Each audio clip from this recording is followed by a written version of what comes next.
Hello दोस्तों, welcome back to my YouTube channel create learner. तो मेरे यूट्यूब चैनल क्रिएट लर्नर में आप सभी का बहुत बहुत स्वागत है। तो देखिएगा, यहाँ पर हम लोग इंडियन पॉलिटी को डिस्कस कर रहे थे और आज मैं आप लोगों के लिए फिर से एक इम्पॉर्टेंट टॉपिक को लेके आई हूँ जो प्रीलिम्स के लिए बहुत ज़्यादा इम्पॉर्टेंट हो जाता है। यहाँ पर बहुत सारी चीज़ें क्या आ जाती हैं, बहुत तरीके के क्वेश्चंस बन जाते हैं, चाहे वो यूपीएससी हो, पीसीएस हो या किसी भी वनडे एग्जाम के लिए आपको डायरेक्ट क्वेश्चन यहाँ से मिल जाएंगे। ठीक है, तो देखो हमारे कॉन्स्टिट्यूशन में प्रीवियस क्लासेस में मैंने बहुत जगह शेड्यूल्स की बात की थी कि भाई ये चीज हमने फर्स्ट शेड्यूल में पढ़ेंगे, ये चीज हमें सेकंड शेड्यूल में पढ़ेंगे। ठीक है, या फिर मतलब जैसे आर्टिकल्स मैंने पढ़ाए थे आपको, आर्टिकल 4 के बारे में बताया था कि जब भी कभी आर्टिकल 4 में संविधान जब भी कभी पार्लियामेंट आर्टिकल 4 में कोई अमेंडमेंट करती है तो वो 1 और 4th शेड्यूल में ऑटोमेटिकली हो जाता है। तो ये जो शेड्यूल्स होती है ये बच्चों को बहुत ज्यादा कंफ्यूज करती है कि भाई शेड्यूल्स में एक्चुअली क्या है, क्या होती है शेड्यूल्स। जब हमारे संविधान में डिफरेंट डिफरेंट पार्ट्स बना दिए गए, डिफरेंट डिफरेंट आर्टिकल्स बना दिए गए, तो भैया अब ये शेड्यूल जैसा है या जिसे अनुसूची कहा जाता है, तो इस शब्द की क्या जरूरत पड़ी या इस तरीके का सेक्शंस क्यों लेके आया गया। तो यहाँ पर हम लोग इसी चीज के बारे में डिटेल से पढ़ेंगे। ठीक है, तो देखो शेड्यूल्स क्या होती हैं एक्चुअल में, ऐसा समझिए कि जैसे मैंने आप लोगों को आर्टिकल्स के बारे में बताया, आर्टिकल 1 आप लोगों को प्रॉपर लिख के बताया था कि कॉन्स्टिट्यूशन में किस तरीके से बेयर एक्ट में आर्टिकल 1 किस तरीके से मेंशन किया गया है। ठीक है, देखो आर्टिकल 1 जो है बेसिकली यूनियन एंड टेरिटरीज के बारे में बात करता है, भारत का ये जो भारत है, ठीक है, इसके संघ और राज्य क्षेत्रों के बारे में बात करता है। ठीक, लेकिन यहाँ पर ये चीज मेंशन थी कि भाई जो राज्य या संघ शासित क्षेत्र होंगे उनके नाम के बारे में, वो किस तरीके से बने हैं, इन सब चीजों के बारे में कुछ भी डिटेल आर्टिकल 1 मेंशन नहीं करता है। ठीक है, तो इन्हीं जो डिटेल्ड वर्जन है या एक ऐसा कह लीजिए कि एक्स्ट्रा इंफॉर्मेशन जो आर्टिकल्स के रिगार्डिंग है वो हमने कहाँ रखी है, शेड्यूल्स में रखी है। तो शेड्यूल्स क्या कर रहा है, संविधान के लिए एक एक्स्ट्रा कॉर्नर प्रोवाइड कर रहा है जो संविधान से रिलेटेड एक्स्ट्रा इंफॉर्मेशन या विवरण प्रदान करता है। तो शेड्यूल्स किसे कहा जाता है, ऐसी लिस्ट दैट कंटेन्स एक्स्ट्रा और डिटेल्ड इंफॉर्मेशन। तो उन डिटेल्ड इंफॉर्मेशन को क्या कहा जाता है, शेड्यूल्स कहा जाता है। ठीक है, जब हमारा भारत आजाद हुआ उसके बाद हमारा संविधान लागू हुआ 1950 में, जब संविधान लागू हुआ था तो उस समय में हमारे पास जो शेड्यूल्स थी वो 8 शेड्यूल्स थी। टोटल कितनी शेड्यूल्स थी, 8 शेड्यूल्स थी। अब देखो हमारा जो संविधान है उसे लिविंग डॉक्यूमेंट या ऑर्गेनिक डॉक्यूमेंट कहा गया है। लिविंग और ऑर्गेनिक डॉक्यूमेंट होने का मतलब ही यही है कि भाई समय के साथ में जैसी जरूरत पड़ेगी हम संविधान में तरह तरह के चेंजेस लेके आएंगे। ठीक है, और उन चेंजेस की वजह से ही हमने जो शेड्यूल्स हैं, आज जो हमारी शेड्यूल्स है वो कितनी हो गई हैं, 8 से लेकर के 12 शेड्यूल्स हो गई हैं। तो ये जो 4 शेड्यूल्स नई ऐड ऑन हुई हैं वो कौन कौन सी शेड्यूल्स है, क्या इनका इंपॉर्टेंस है, तो हम आगे की वीडियो में इसको डिस्कस करेंगे। ठीक है, और एक ट्रिक के माध्यम से हम लोग उन ट्रिक सारी की सारी शेड्यूल्स को फिंगर्स पे याद कर लेंगे। ठीक है, तो देखिएगा यहाँ पर मैंने ट्रिक लिखी है लेकिन इसको मैं एक्सप्लेन करूंगी आपके आगे चल के वीडियो में के लास्ट में। ठीक है, तो देखो सबसे पहले जो शेड्यूल है, ओके, तो चलो यहाँ पर हम बात करते हैं सबसे पहली शेड्यूल की। ठीक है, तो देखो पहली शेड्यूल क्या है भाई, सबसे पहले इंडिया है, सबसे पहले कंट्री है। जैसे हमारे आर्टिकल्स है, जैसे हमारी पार्ट्स है, पहला पार्ट ही बता रहा था ना कि भाई इंडिया क्या है, यूनियन एंड टेरिटरी। ठीक है, इसी तरीके से जो फर्स्ट शेड्यूल है वो क्या बता रही है, names of state plus UTs and their boundaries. हमारे भारत में कौन कौन से स्टेट्स होंगे, कौन कौन सी यूनियन टेरिटरीज होंगी, उनकी बाउंड्रीज क्या क्या होंगी, इन सब चीजों के बारे में शेड्यूल 1 जो है डिटेल से हम लोगों को इन्फॉर्मेशन प्रोवाइड करता है। ठीक है, तो इस तरीके से फर्स्ट जो अनुसूची है वो किसके बारे में बात करती है, स्टेट एंड यूटीज के बारे में बात करती है। ठीक है, फिर इसके बाद बात करते हैं हम सेकंड की। सेकंड शेड्यूल जो है वो बात करती है कि हमारे पास जैसे लाइक प्रेसिडेंट हैं, जजेस हैं, हमारे सीएजीज होते हैं, कंट्रोलर एंड ऑडिटर जनरल जिन्हें कहा जाता है, स्पीकर्स हैं, इनकी सैलरीज एंड अलाउंसेस क्या होंगे, किस तरीके से डिफाइन होंगे, ये सब चीजें किसमें बताई गई है, सेकंड शेड्यूल में मेंशन की गई है।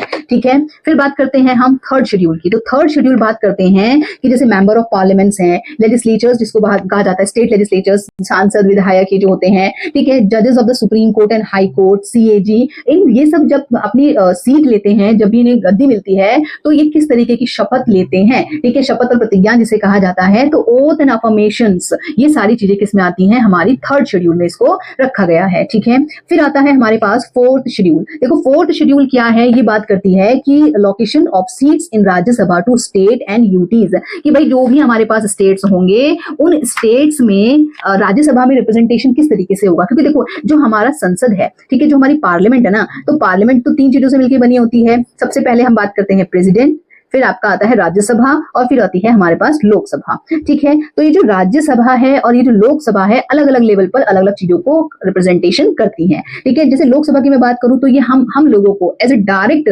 भारत के लोगों को रिप्रेजेंट करने का काम होता है लोकसभा का।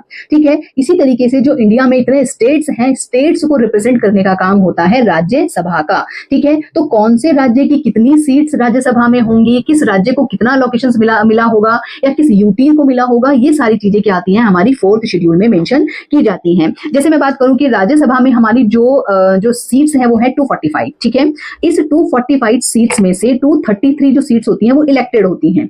ठीक है, यहाँ पे स्टेट्स से क्या होते हैं, लोग चुन के आते हैं। एक्चुअली हम उनको चुनते हैं और फिर वो जाके क्या करते हैं, राज्यसभा के सीट्स जो मेंबर्स होते हैं उनको इलेक्ट करते हैं। तो 233 जो होते हैं इलेक्टेड होते हैं और बाकी के 12 जो होते हैं नॉमिनेटेड बाय द प्रेसिडेंट। 12 सदस्य जिसको क्या कहते हैं, मनोनीत कहते हैं, मनोनीत सदस्य राष्ट्रपति के द्वारा किए जाते हैं। तो 12 सदस्य इस तरीके से होते हैं। ठीक है, तो इन सारे सदस्यों में से अलग अलग राज्यों को अलग अलग पॉपुलेशन के हिसाब से उनको क्या मिलती हैं, सीट्स मिलती हैं। फॉर एग्जाम्पल मैं आंध्र प्रदेश की बात करूं तो आंध्र प्रदेश में हमारे पास क्या है, आंध्र प्रदेश में तेलंगाना बनने से पहले 18 राज्यसभा सीट्स थी, बट राज्यसभा आपका जो तेलंगाना बना तो तेलंगाना अपने साथ 7 सीटों को लेके गया, आंध्र प्रदेश के पास में 11 सीटें रह गई। ठीक है, इसके बाद मैं बात करूं अगर जैसे बिहार की, तो बिहार के पास 16 सीट्स हैं। ठीक है, गोवा की बात करूं तो गोवा के पास 1 सीट है। जैसे जैसे पॉपुलेशन जिसके आपकी जो स्टेट की होती है उसके अकॉर्डिंग इनको सीट्स अलॉकेट की जाती हैं। ठीक है, जैसे जम्मू एंड कश्मीर क्या है, यूनियन टेरिटरी है, तो यहाँ पर 4 सीट्स हैं। अब लद्दाख के पास राज्यसभा सीट्स नहीं है। तो अभी जो आपने रिसेंट में बहुत सारा इश्यूज देखे होंगे ना, सोनम वांगचुक जो आपके लाइक उनके थ्रू बहुत सारा एजिटेशन किया गया था, धरना दिया गया था। इसमें से उनकी जो एक मांग थी लद्दाख को एज एक 6th शेड्यूल में डालने की मांग थी और साथ के साथ राज्यसभा में रिप्रेजेंटेशन भी उनकी डिमांड थी। ठीक है, तो अभी हम 6th शेड्यूल को भी आगे की क्लास में पढ़ते हैं। ठीक है, तो यहाँ पर 4th शेड्यूल तक क्लियर हो जाता है कि 4th शेड्यूल किस चीज के बारे में है, कि राज्यसभा में कितनी सीट्स प्रोवाइड की जाएंगी, किस स्टेट को कितनी मिलेंगी, किस यूनियन टेरिटरी को मिलेंगी, किसी को मिलेंगी या नहीं मिलेंगी, वो सब चीजें भी क्या हो जाती है आपकी 4th शेड्यूल में मेंशन होती हैं। ठीक है, तो चलिए इसके बाद में बात करते हैं इसके बाद बात करते हैं 5th शेड्यूल की। तो देखो 5th शेड्यूल का मतलब है कि भाई देखो भारत जो है बहुत डाइवर्स अपनी पॉपुलेशन को कंटेन करता है। तरह तरह के लोग यहाँ पर रहते हैं, तरह तरह की ट्राइब्स हैं, उनके अलग अलग तरीके के रिचुअल्स हैं, कस्टम्स हैं, बिलीव्स हैं, फेथ्स हैं, ऐसी बहुत तरीके की आइडियोलॉजी वो अपने साथ फॉलो करते हैं। अब भारत जब इतना डाइवर्सिटी को कंटेन करके रखता है तो उस डाइवर्सिटी की वजह से कहीं ऐसा ना हो भारत में फिर से टूट हो जाए, तो इन सब चीजों को प्रिजर्व रखने के लिए एक इंपॉर्टेंट प्रोविजंस किए गए जिसे कहा जाता है 5th और 6th शेड्यूल। ठीक है, तो बेसिकली जो 5th शेड्यूल है वो बात करती है कि भारत में जो ट्राइबल एरियाज है ना, और बेसिकली कहां पर ये जो मेनलैंड में जितना भी ट्राइबल एरियाज हैं उनके बिलीव्स को, उनके कस्टम्स को, उनके रीति रिवाजों को, उनके फॉलोइंग्स को प्रिजर्व रखने का, सुरक्षित और संरक्षित रखने का, साथ के साथ उनको भारत में मिलाए रखने के लिए जो मतलब एक तरीका है वो देता है आपका 5th शेड्यूल। ठीक है, तो 5th शेड्यूल क्या बात करता है कि जो भारत में जितने भी ट्राइबल एरियाज होंगे उन ट्राइबल एरियाज की एडमिनिस्ट्रेशन, प्रशासन वो लोग खुद से हैंडल कर सकते हैं। ठीक है, इसके लिए उनको ट्राइबल एडवाइजरी काउंसिल्स गठित करनी पड़ती है, हालांकि वो गवर्नर्स के कंट्रोल में होती हैं, लेकिन ऐसा समझिए कि वो जो रेस्ट ऑफ द पीपल है ना उनसे थोड़ा सा डिफर वो हो जाते हैं कि ताकि वो लोग अपने आप को क्या रख सकते हैं, अपने कल्चर को, अपनी विचारधाराओं को संरक्षित रख सकते हैं। तो ऐसे 10 राज्य क्या हैं जहां पर 5th शेड्यूल लागू होती है। पूरे राज्य में नहीं होती है, उन राज्यों के कुछ स्पेसिफिक पार्ट्स पे जहां पर वो ट्राइब्स रहती हैं वहां पर वो 5th शेड्यूल लागू होती है। ठीक है, तो 5th शेड्यूल बात करती है administration of schedule area in 10 states, जो कि कहां है, भारत के मेन लैंड में जितने भी स्टेट्स एग्जिस्ट करते हैं। ठीक है, अब बात करते हैं हम 6th शेड्यूल की। तो बेसिकली 6th शेड्यूल भी क्या है, ट्राइब्स के लिए ही है। आपका जितनी भी आपकी ट्राइब्स होती हैं, बेसिकली ये जो ट्राइब्स हैं ये कहां पर हैं, आपकी नॉर्थ ईस्ट वाले जितने भी रीजन्स हैं वहां के 4 राज्यों के लिए जो ट्राइब्स हैं उनके प्रिजर्वेशन के लिए उनको खुद राइट दिया जाए कि वो खुद से अपने आप को प्रशासित कर सके, एडमिनिस्टर कर सके, गवर्न कर सके। तो उसके लिए बात करता है आपका 6th शेड्यूल। तो यहाँ पर जो स्टेट्स आते हैं वो आते हैं आपके administration of schedule area in states of AMTM। ये याद रखने की जो ट्रिक है वो क्या है, AMTM। दैट मीन्स कौन कौन से स्टेट्स आते हैं आपके, असम, मेघालय, त्रिपुरा एंड मिजोरम। ये 4 राज्य हैं जहां पर 6th शेड्यूल लागू होती है। ठीक है, तो यहाँ पर एक बेसिक सा क्वेश्चन हो जाता है कि भाई ये भी आपके ट्राइब्स के लिए है और ये भी ट्राइब्स के लिए है, तो आपके 5th और 6th शेड्यूल को अलग अलग क्यों किया गया? तो देखो यहाँ पर जो रीजन है ना, एक्चुअल में जो 5th शेड्यूल है ये मेनलैंड में ही आपका एग्जिस्ट करने वाले ट्राइब्स हैं, तो इन्हीं लोगों के साथ, मतलब जो लोग एग्जिस्ट करते हैं ट्राइब्स के अलावा, उनके साथ में इन लोगों को मैच करने के लिए, ऐसा समझ लीजिए, ताकि वो उनके साथ में एक तरीके से अपना बॉन्ड बना सकें, बिना डरे रह सके, अपनी चीजों को प्रिजर्व रख सके, तो इसके लिए ये चीज लागू की गई थी। लेकिन जो आपका 6th शेड्यूल वाले जो एरियाज हैं वो बेसिकली अलग, हमेशा से अलग चीजों की मांग या अलग स्टेट की मांग, अलग राज्यों की मांग करते रहे हैं। तो इन इतनी सारी ट्राइब्स को मैनेज कर पाना, नॉर्थ ईस्ट में बहुत मल्टीपल ट्राइब्स हैं, ठीक है, तो इन सारी चीजों को मैनेज कर पाना और बेसिकली उसको इंटीग्रेट करके रखना, इसके लिए क्या है, उनको ऑटोनॉमी दी गई है। ऑटोनॉमी का मतलब होता है स्वायत्तता दी गई है। यहाँ मतलब 5th शेड्यूल के कंपैरिजन में 6th शेड्यूल वाले लोगों को ज्यादा क्या दी जाती है, ऑटोनॉमी दी जाती है, ताकि वो भारत से अलग होने की ज्यादा डिमांड ना करें। ठीक है, तो यहाँ पर आपका 5th और 6th शेड्यूल क्लियर हो जाता है। ठीक है, फिर आपके बाद इसके बाद बात करते हैं हम 7th शेड्यूल की। तो देखो 7th शेड्यूल बेसिकली क्या है कि division of power between the union and the states. कहने का मतलब है, देखो हमारा जो इंडियन स्ट्रक्चर है ना, वो है फेडरलिज्म। फेडरलिज्म को फॉलो करते हैं हम। फेडरलिज्म का मतलब होता है, और वो भी वो फेडरलिज्म जहां पर क्या है, अगर सुनो, बेसिकली ऐसा है कि फेडरलिज्म का मतलब होता है जहां पर सेंटर और स्टेट के बीच में शक्तियों को बांटा जाता है। ठीक है, लेकिन जो हमारा जो फेडरलिज्म है ना, थोड़ा सा कैसा है, कैनेडियन मॉडल पर बेस्ड है, जहां पर सेंटर थोड़ा सा स्टेट से पावरफुल हो जाता है। ठीक है, अब यहां पर क्या किया गया है, सेंटर को स्टेट से पावरफुल तो बनाया गया है, लेकिन इन दोनों के बीच में एक कोऑर्डिनेशन बनाए रखने के लिए डिवीजन किया गया है कि भाई ऐसा ना हो कि सेंटर इतना ज्यादा पावरफुल हो जाए कि स्टेट को ओवरलैप कर जाए। ठीक है, तो ऐसा नहीं होना चाहिए। इसके लिए कि जितने भी भारत में एडमिनिस्ट्रेटिव फंक्शंस होते हैं, जितने भी आपके चीजें होती हैं, उनको क्या किया गया, हमने डिवाइड कर दिया 3 लिस्ट में। ठीक है, तो जितने भी एडमिनिस्ट्रेटिव फंक्शंस हैं, जितने भी आपके कार्य होते हैं, उनको डिवाइड किया गया 3 लिस्ट में। उसी 3 लिस्ट का जो पूरा का पूरा ब्यौरा है वो आता है 7th शेड्यूल में। ठीक है, तो यहाँ पर एक लिस्ट है हमारे पास यूनियन लिस्ट, जो बेसिकली जिस पर जितने भी काम होते हैं उस पर कानून बनाने की शक्ति होती है केवल और केवल केंद्र सरकार की। दूसरी आती है स्टेट लिस्ट। ठीक है, और तीसरी आती है हमारे पास कंकरेंट लिस्ट। कंकरेंट लिस्ट पर स्टेट और यूनियन दोनों ही कानून बना सकते हैं, बट अगर किसी केस में स्टेट और यूनियन के कानूनों में किसी भी तरीके का कोई क्या होता है, लाइक कोलैप्स हो जाती है, तो उस स्थिति में यूनियन का कानून मान्य होता है, यूनियन का कानून माना जाएगा। ठीक है, तो यहाँ पर जो 7th शेड्यूल बात करती है डिवीजन ऑफ पावर की, कि संघ और राज्यों के बीच में किस तरीके से पावर का डिवीजन किया गया है, कितने कितने सब्जेक्ट्स, कितने कितने एडमिनिस्ट्रेटिव जो कार्य हैं किस किस को दिए गए हैं। ठीक है, ये सारी चीजें आपकी 7th शेड्यूल बात करती है। ठीक है, तो देखो जैसे अगर मैं बात करूं कि यूनियन के पास में ओरिजिनली 97 सब्जेक्ट्स थे। ठीक है, 97 विषयों पर वो कानून बना सकती थी, अब इसको चेंज करके 100 कर दिया गया है। फॉर एग्जाम्पल जैसे डिफेंस, ठीक है, रक्षा प्रणाली क्या होनी चाहिए, ऑब्वियसली बात है यूनियन के पास में होनी चाहिए। ठीक है, इतने सारे हमारे पास बॉर्डर है, आपकी कोस्टल एरियाज हैं, अगर हर राज्य अपने अकॉर्डिंग लाइक डिफेंस को हैंडल करेगा तो उन सारी चीजों में बहुत ज्यादा चेंजेस, मतभेद देखने के लिए मिल सकते हैं।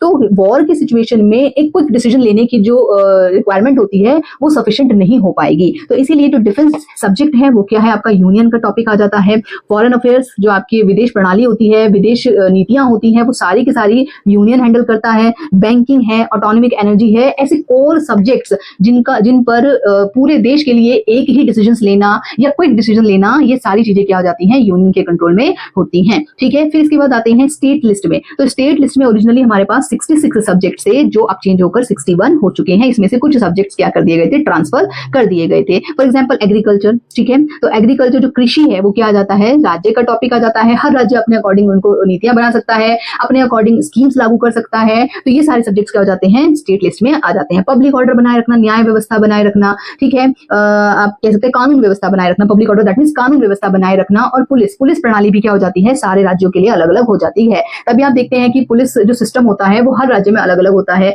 एक राज्य में अगर क्राइम होता है, दूसरे राज्य की पुलिस जो होती है उसमें इंटरफेयर नहीं कर सकती है। ठीक है, हालांकि सीबीआई का मैटर अलग हो जाता है। ये सारी चीजें क्या हो जाती हैं, इस तरीके के टॉपिक्स आपकी स्टेट लिस्ट में मेंशन होते हैं। ठीक है, इसके बाद बात करते हैं कंकरेंट लिस्ट की। इसे समवर्ती सूची भी कहते हैं। समवर्ती सूची का मतलब है कि दोनों स्टेट और यूनियन दोनों इसमें काम कर सकती हैं, लेकिन अगर किसी भी स्थिति में दोनों के कानूनों में क्लैश क्रिएट होता है तो उस स्थिति में यूनियन का कानून सुप्रीम माना जाता है। फॉर एग्जाम्पल एजुकेशन, शिक्षा पर कानून, आपके कानून बनाने की शक्ति यूनियन के पास में भी है और स्टेट के पास में भी है। ठीक है, फॉरेस्ट वन और मैरिज, शादी वगैरह जो होती है, ये विवाह जो होती है, ये सारी चीजें क्या आती है, कंकरेंट लिस्ट में आ जाती हैं। ठीक है, अब मैं आपसे एक टॉपिक एक आता है, जैसे अगर सपोज करो कुछ सब्जेक्ट बच जाते हैं हमारे पास, कोई नया सब्जेक्ट क्रिएट हो जाता है। ठीक है, समय के साथ में जैसे जैसे चीजें परिवर्तित होती हैं तो नए सब्जेक्ट भी बन सकते हैं। तो ऐसे ही नए सब्जेक्ट्स जब आ जाते हैं तो उसे बोला जाता है रेसिड्यूअल सब्जेक्ट कहा जाता है। ठीक है, तो ऐसे रेसिड्यूअल जो सब्जेक्ट्स होते हैं, ठीक है, उसको क्या कहते हैं हम, रेसिड्यूअल सब्जेक्ट कहा जाता है। तो ऐसे ही रेसिड्यूअल जो सब्जेक्ट्स होते हैं, बचे हुए जो सब्जेक्ट्स होते हैं, उन पर कानून बनाने की शक्ति हमारे यूनियन के पास में होती है। ठीक है, जैसे साइबर क्राइम नया सब्जेक्ट है, ठीक है, तो इस पर कानून बनाने की शक्ति यूनियन के पास में होगी। इन फ्यूचर कोई नया जनरेट होने वाला टॉपिक आ जाता है तो वो भी क्या हो जाती है, यूनियन के पास में शिफ्ट हो जाएगा। ठीक है, तो इसे बोला जाता है रेसिड्यूअल सब्जेक्ट्स। अब एक इंपॉर्टेंट हम अमेंडमेंट के बारे में बात करते हैं, जहां से बहुत बार क्वेश्चन पूछा गया है। ठीक है, तो ये जो अमेंडमेंट है इसे कहा जाता है 42nd अमेंडमेंट एक्ट ऑफ 1976। इसे एक और नाम से जानते हैं तो आप मुझे कमेंट करके बताइएगा कि उसको किस नाम से जाना जाता है। ठीक है, मैंने प्रीवियस क्लासेस में बहुत बार 42nd अमेंडमेंट के बारे में बात की है, क्या क्या चेंजेस किया है उसने, कहां कहां पे चेंजेस किया है, ये सब चीजें मैंने इसमें बताई थी। ठीक है, तो यहाँ पर ये जो 42nd अमेंडमेंट है वो किस तरीके से इंपॉर्टेंट होता है, तो देखो यहाँ पर ना 1976 में 7th शेड्यूल में चेंज कर रहा है। 42nd अमेंडमेंट जो है आपका 7th शेड्यूल में कैसे चेंज कर रहा है कि देखो इसमें से ना जो स्टेट के पास कुछ 5 टॉपिक्स ऐसे थे जिसको स्टेट से उठा करके कंकरेंट लिस्ट में डाला गया था। तो वो जो टॉपिक्स हैं, यहां से क्वेश्चन कैसे बन जाता है, कभी कभी टॉपिक्स पूछ लिया जाता है कि कौन कौन से सब्जेक्ट्स थे, कभी कभी ये पूछा जाता है किस अमेंडमेंट के थ्रू किया गया था, या फिर कभी कभी कौन सी शेड्यूल में चेंज किया गया है। ठीक है, तो यहाँ पर एजुकेशन ओरिजिनली स्टेट सब्जेक्ट था, इसको कंकरेंट लिस्ट में शामिल किया गया है। ठीक है, फॉरेस्ट, वेट्स एंड मेजर नाम प्रणाली का एक होना, एक मान्य होना इसलिए जरूरी है जिससे ट्रेड एक्यूरेसी जनरेट की जा सके। ठीक है, किसी भी तरीके का कोई घोटाला, कोई आपकी भ्रष्टाचार ना हो, इसलिए वेट्स और मेजर्स का कंकरेंट लिस्ट में शामिल होना जरूरी है। ठीक है, protection of wild animals and birds, ये भी क्या है आपकी कंकरेंट लिस्ट में आता है, और एडमिनिस्ट्रेशन ऑफ जस्टिस भी आपका 5th इसमें कंकरेंट लिस्ट में शामिल होता है। ठीक है, तो इस तरीके से 7th शेड्यूल कंप्लीट हो जाती है। तो 7th शेड्यूल क्या है, division of power between the state and centre with the 3 list. With the 3 list कौन सी list, union list, state list and concurrent list आ जाती है। ठीक है, चलिए तो यहां तक की 7th शेड्यूल कंप्लीट हो जाती हैं। अब इसके बाद 8, 9, 10, 11, 12 तीन जो आपकी बची हुई जो शेड्यूल्स हैं हम उसको नेक्स्ट लेक्चर में करते हैं। ठीक है, तो अभी तक की वीडियो आपको पसंद आई हो तो प्लीज चैनल को लाइक, शेयर एंड सब्सक्राइब जरूर कीजिएगा। Thank you.